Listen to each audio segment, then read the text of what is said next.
सर्वात प्रथम तर हे म्हणेल की आज अजितदादांची आठवण आली आणि त्यांचा घातपात झाला की तो ॲक्सिडेंट होता याच्याबद्दल अजूनपर्यंत सरकारने स्पष्टीकरण दिलेलं नाही आहे. त्या कंपनीवर FIR पण अजूनपर्यंत हे करत नाही आहेत याचं दुःख व्यक्त करते. आणि आजचा जो अर्थसंकल्प होता तो निव्वळ आकडेवारीची फेकाफेक होती असं माझं ठाम मत आहे.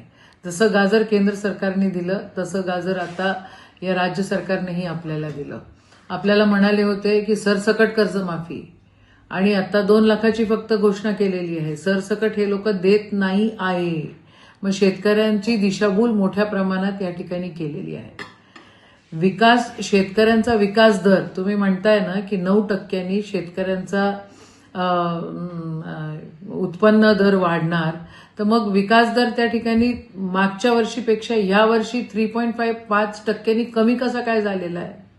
काय करताय? लाडकी बहिणीला म्हटलं होता 2100 देणार, ते 1500वरच तुमचं अडकलेलं आहे. एकंदरीत माझं मत असं आहे की ह्या अर्थसंकल्पामध्ये घोषणाबाजी भरपूर आहे पण तरतुदी त्या ठिकाणी दिसत नाही आहेत.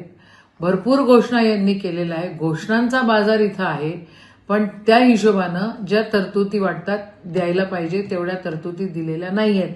आज साधीची गोष्ट सांगते, आज हॉस्पिटलमध्ये त्या ठिकाणून मला फोन आला आणि आरोग्याचे जे पैसे असतात जे आपण म्हणतोय की आपण देतोय, घोषणा करतोय मोठ्या मोठ्या की एवढे आम्ही तुम्हाला याची आरोग्यामध्ये सेवा करू किंवा एवढी मदत करू.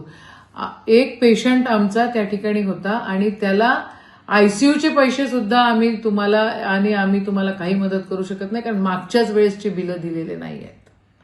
MREGSचे पैशांचं अजून काही नाही. काल परवा आम्ही मेळघाटात होतो, तिथं त्या आदिवासी मंडळींकडे होळी हा सण असतो, त्यांच्यासाठी पण काही नाही आहे.